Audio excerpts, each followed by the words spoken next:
We got some good information to go over today, you guys. But before we get into it, though, I did want to let you guys know that this video is for educational purposes only. Please remember to be kind to everybody everywhere in your everyday life, in your home, in the grocery store, and especially in the comment section down below. Please do not show hate to anybody, anywhere.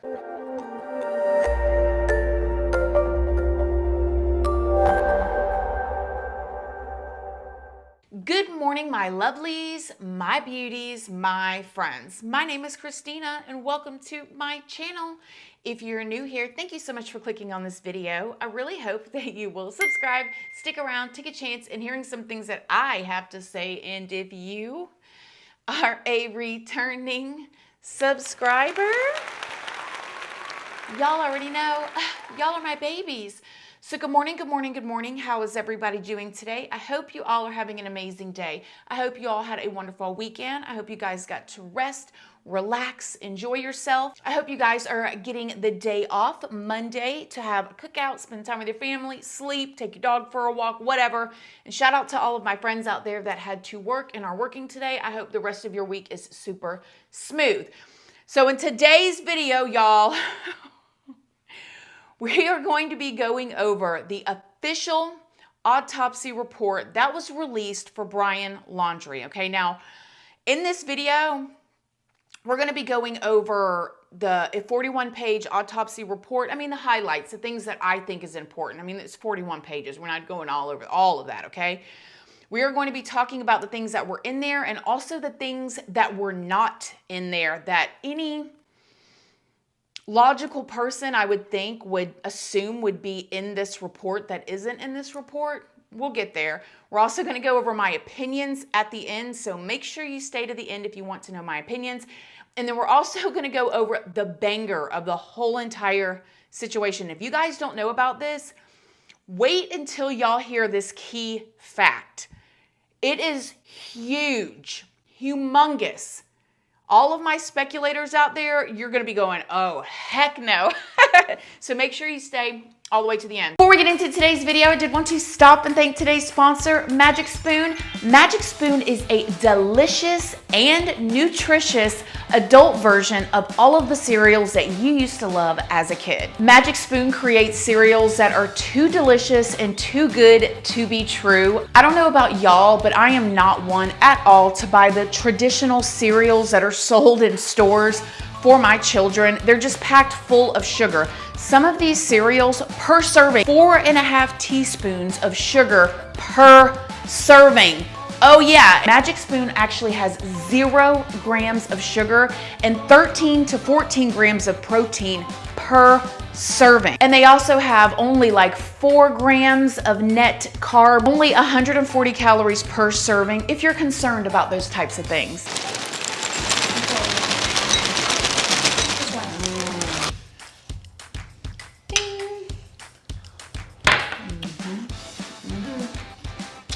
Good stuff right now. You want to try mine? I've been eating this one. You got to be almost fun.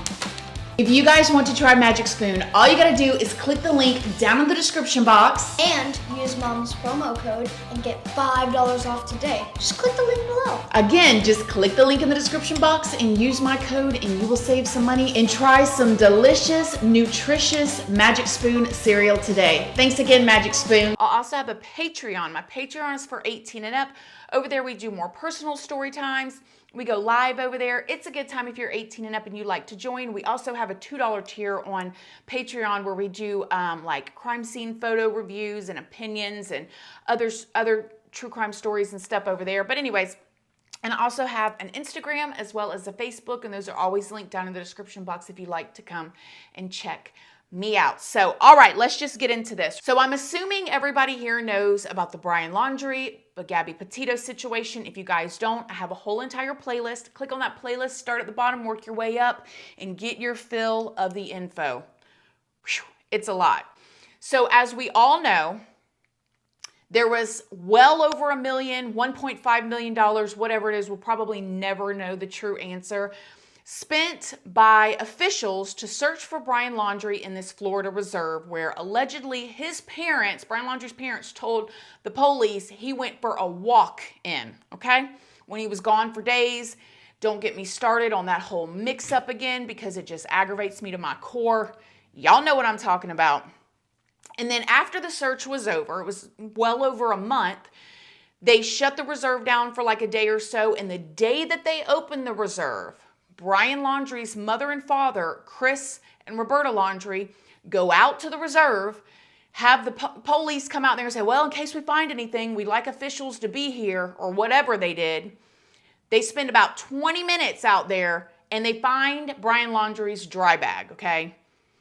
Doesn't seem suspicious at all, right? That all these professionals can't find nothing, but mama and daddy go out there. Okay, y'all get it. All right. So in the dry bag, according to the autopsy report, there was a journal. We knew that there was a journal, but that was in the dry bag.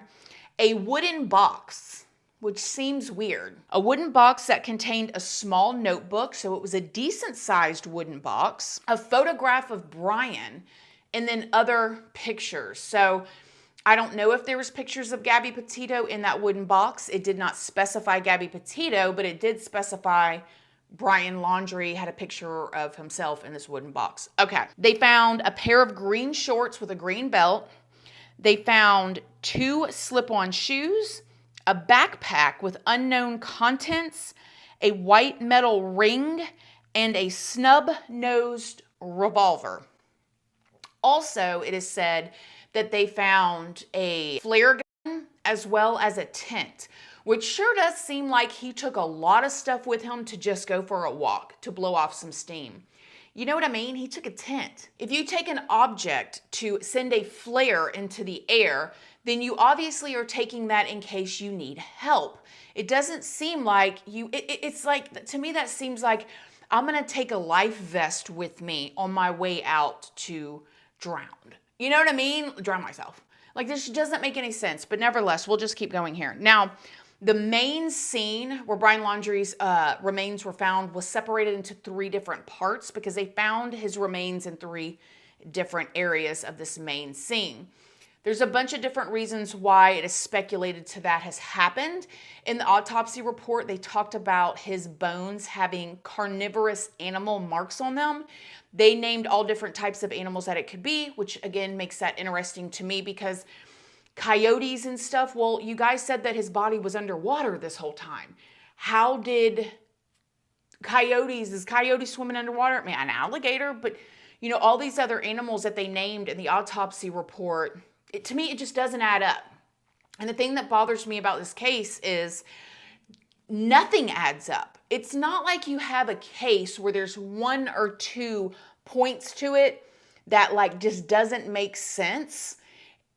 It's, you know, like with the Chris Watts case, you know, there was things that made sense and there was things that made absolutely no sense, right? Nicole Kessinger's phone pinging over there by Chris Watts' house on the morning that he did what he did. That makes no sense. Still don't have no answer. This case too, it seems like 99% of the information that I've heard, in my personal opinion, does not add up to the story that they're making, and they've said case closed.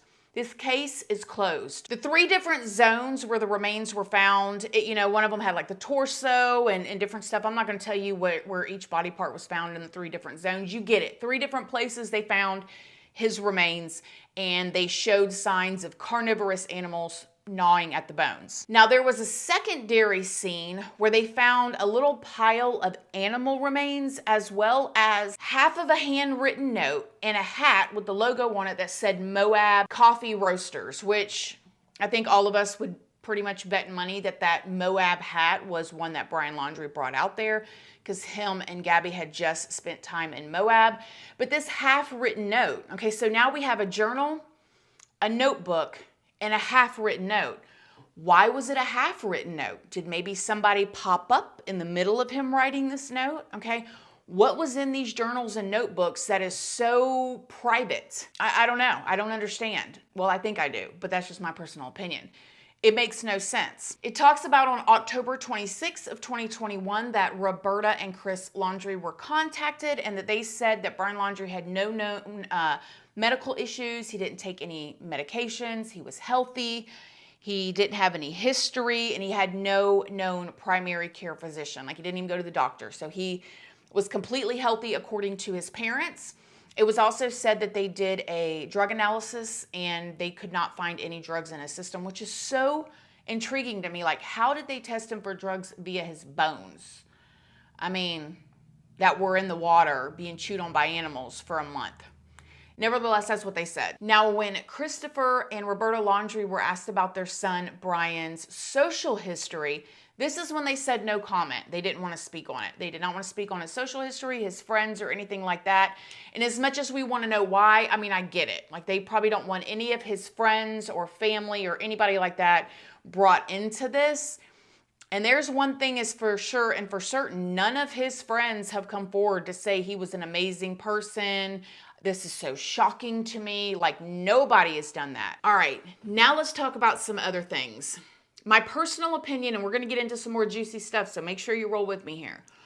My personal, very, very unprofessional opinion is that it seems that the narrative was formed and they're trying to fit the evidence in to match the narrative versus the way I think it should be backwards. And the way that we believe that it works is that they find the evidence and then they paint the narrative by the evidence, right? Well, it seems like it's going backwards to me. Something that was very suspicious to me was because the way that I'm understanding this is that the FBI notes that were in the autopsy report talked about a search team finding the stuff of Brian Laundrie's.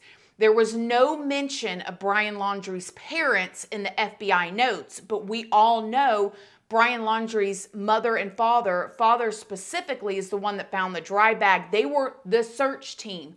That was them. But the FBI did not mention, and that seems like a huge detail to me.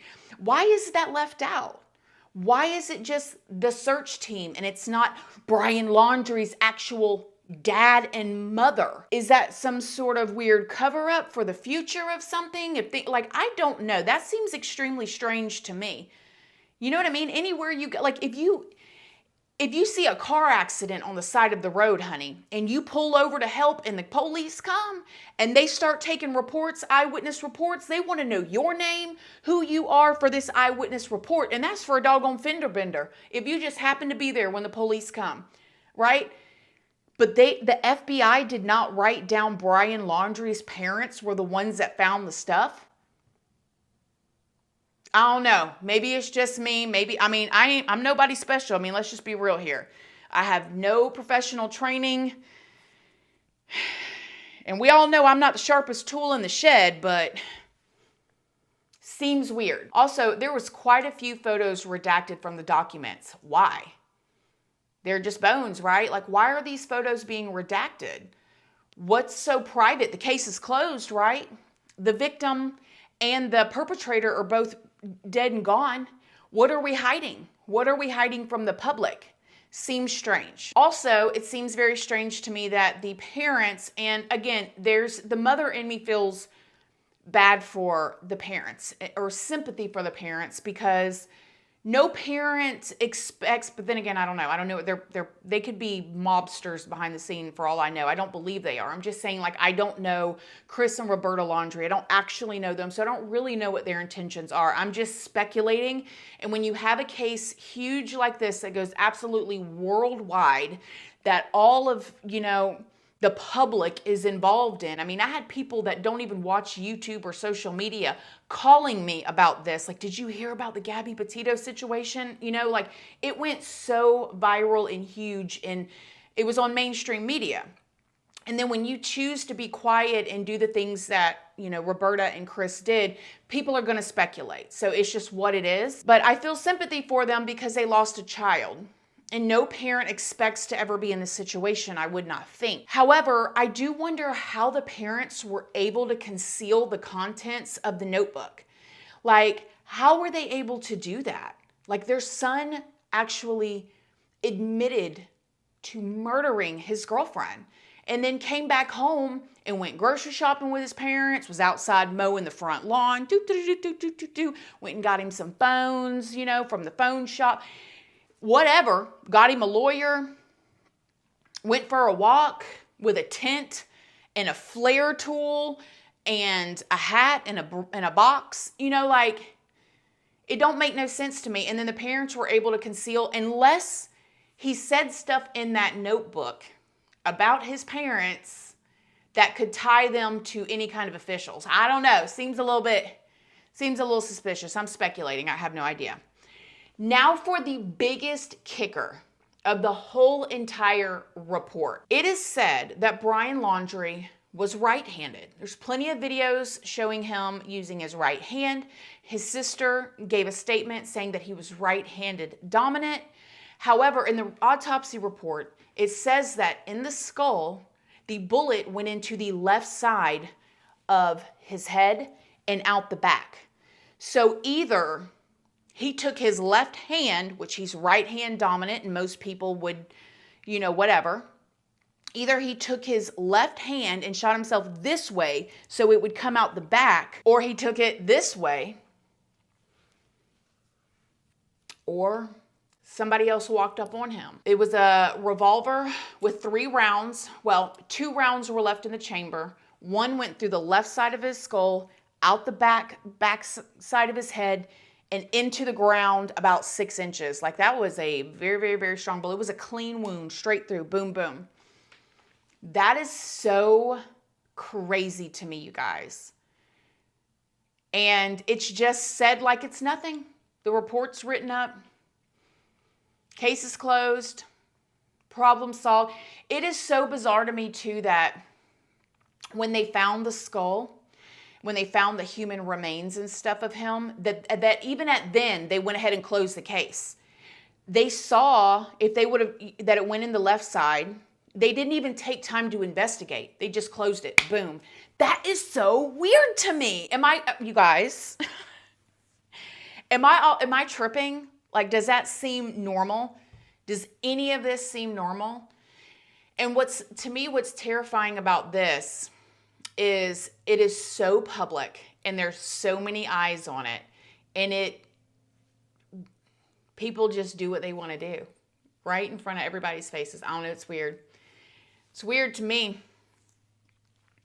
And it's weird to me also that the parents wouldn't want to investigate. If it was my child who had no prior mental illnesses, didn't even go to the doctor, wasn't depressed, any of these things that would make you think that they would immediately take their life, and my child was right-handed, which this would never happen in the name of Jesus, not to my child or any of y'all's, right-handed, and the bullet went through the left side, not even like it went here, which would even be like a natural movement maybe. None of it's natural. And out this way, but it went through here and out this way. I would want that investigated if that was my child. But they didn't. Oh, you guys, what happened? What happened? It's bothering me. Okay, so let me know what you guys think. What do you think? Let me know your opinions below. I know a lot of y'all do not believe that Beinn Laundrie is gone.